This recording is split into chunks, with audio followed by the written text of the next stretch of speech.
Bien, bonjour à tous et à toutes, que Dieu vous bénisse. Genèse 49, verset 11. Il attache à la vigne son âne et au meilleur cep le petit de son ânesse. Amen. Le meilleur cep. Le terme qui est utilisé là, c'est sorek. C'est le plan délicieux en fait, et excellent. En fait, c'est une espèce choisie de vigne et qui donne un fruit très particulier. C'est un excellent raisin. Donc, ce n'est pas n'importe quel cep. C'est pour ça qu'il utilise le terme meilleur cep. C'est-à-dire, il n'y a rien qui le surpasse, en fait. Et le cep, nous le savons dans les Écritures, c'est Jésus-Christ lui-même. Il n'y a pas de meilleur cep dans notre vie que Jésus-Christ, auquel nous sommes attachés. La Bible nous dit, Jean 15, verset 5, « Je suis le cep, et vous êtes les sarments. Celui qui demeure en moi et en qui je demeure porte beaucoup de fruits, car sans moi, vous ne pouvez rien faire. » Le cep, c'est quoi? C'est un pied de vigne qui est robuste, là où les branches sont attachées, les sarments, et qui sont appelés à produire du fruit. En fait, ce cep va permettre que la sève passe à travers lui pour aller alimenter les sarments. Et c'est ce que Dieu fait dans notre vie au quotidien. Sa présence nous alimente. En fait, un cep, quand on le regarde, je ne sais pas si vous avez déjà été dans une vigne, moi j'y suis allé, et quand on regarde, c'est pas attirant. C'est très particulier. On se demande même comment ça pousse parce que c'est biscornu, c'est entrelacé, il y a des nœuds partout. Voilà, c'est pas quelque chose qui nous attire. C'est pas comme un bel arbre qu'on trouve dans une forêt. Pas du tout. Un cep, c'est plutôt quelque chose sur lequel on passe devant, on fait même pas attention en fait. Et en fait, c'est un tronc qui rappelle comme s'il avait souffert. Et Jésus-Christ, c'est ce cep-là qui est porteur de nous, des branches, qui nous apporte la sève, mais n'oublions pas qu'il a souffert pour que nous puissions vivre nous-mêmes. Il est mort à la croix pour nous. Ésaïe 53, verset 2-3 nous dit « Il s'est élevé devant lui comme une faible plante, comme un rejeton qui sort d'une terre desséchée. Il n'avait ni beauté, ni éclat pour attirer nos regards, et son aspect n'avait rien pour nous plaire. Méprisé et abandonné des hommes, homme de douleur, habituel à la souffrance, semblable à celui dont on détourne le visage, nous l'avons dédaigné et nous n'avons fait de lui aucun cas. Amen. » Et on voit que ça représente bien le cep, en fait. Quelque chose qui est là, qui sort de terre, et puis on a l'impression qu'il ne sert à rien, mais en fait, c'est lui qui nous a sauvés. Gloire à son nom. Le résultat de sa présence, en fait, se voit. Et je ne sais pas, quand on regarde les vignes, en fait, on ne regarde pas le cep, on regarde les raisins qui sont là, les feuilles qui sont là, et toutes les branches qui composent le pied de vigne.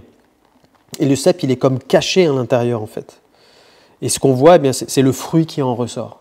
Et nous sommes le fruit, en fait, de la présence du Saint-Esprit dans notre vie, parce que Jésus-Christ en a payé le prix.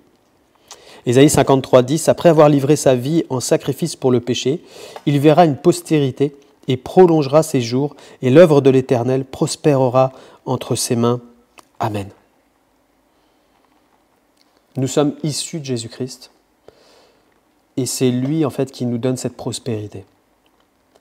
Et quand on nous voit, c'est Christ que nous voyons à travers nos vies. C'est son fruit, c'est le fruit de l'Esprit. Et ce fruit de l'Esprit, en fait, il n'y en a pas d'égal. C'est le meilleur fruit, c'est le meilleur raisin. Le fruit que nous sommes ne peut pas être mauvais si nous sommes connectés avec notre Sauveur. Parce qu'il l'a dit, celui qui demeure en moi et en qui je demeure porte beaucoup de fruits. Et le fruit qu'on porte, ce n'est pas un fruit pourri, c'est un fruit qui a la ressemblance de notre Sauveur, la ressemblance de Jésus-Christ. C'est le fruit de l'Esprit. C'est l'image d'une vie sanctifiée. Galates 5, 22, 23, le fruit de l'Esprit, c'est l'amour, la joie, la paix, la patience, la bonté, la bénignité, la fidélité, la douceur et la tempérance. Amen. C'est pour ça que Paul pouvait dire « c'est plus moi qui vis, c'est Christ qui vit en moi ». Et quand on t'entend parler, quand on te voit vivre, c'est Christ qu'on doit voir vivre. C'est lui qui est honoré à travers le fruit que nous portons. Jean 15, verset 8, en version Semeur, « Si vous produisez du fruit en abondance et que vous pouvez ainsi que vous êtes vraiment mes disciples, la gloire de mon Père apparaîtra aux yeux de tous. Amen. » En portant ce fruit, ça prouve à tous que Christ vit en nous. Alors qu'aujourd'hui, le Saint-Esprit puisse encore faire son œuvre dans ta vie, produire ce fruit en abondance, qui va honorer Jésus-Christ, honorer ton Père, et qui va amener ceux qui te voient vivre à reconnaître que Dieu existe. Quand la sève du Saint-Esprit coule dans la vie de quelqu'un, qui peut-être est soumis à autrefois peut-être un esprit de colère, peut-être parfois à des addictions, à toutes sortes de choses charnelles, quand le Saint-Esprit vient faire son œuvre, le fruit qui en résulte est excellent. La vie de cette personne est transformée. Peut-être qu'aujourd'hui tu es dans ce cas-là, à dire « Mais moi Seigneur, je veux que tu règnes en moi ». Et que cette sève, la présence du Saint-Esprit, vienne faire son effet dans ma vie. Et j'aimerais prier dans ce sens-là pour toi aujourd'hui, qui a besoin peut-être d'une délivrance, d'une libération, d'une transformation, que des forteresses dans ton cœur qui sont en train de t'emprisonner soient brisées et que tu vives cette liberté avec Jésus-Christ. On va prier dans ce sens-là, afin que tu portes ce fruit et que Christ soit glorifié. Seigneur, merci pour ta parole. Merci pour le cep que tu es. Merci parce que nous sommes tes serments, nous t'appartenons. Merci pour la sève du Saint-Esprit, de ta parole, Seigneur, qui coule en nous. Seigneur, je veux bénir, Seigneur, aujourd'hui tes enfants qui écoutent cette émission. Et tu connais, Seigneur mon Dieu, là où ils en sont avec toi. Je prie, Père, pour que les chaînes, Seigneur mon Dieu, charnelles, qui peuvent être encore là, résistantes dans leur vie, soient brisées par la puissance du Saint-Esprit. Que ceux qui sont peut-être sous addiction, peut-être alcooliques, Seigneur, soient libérés de cet alcoolisme.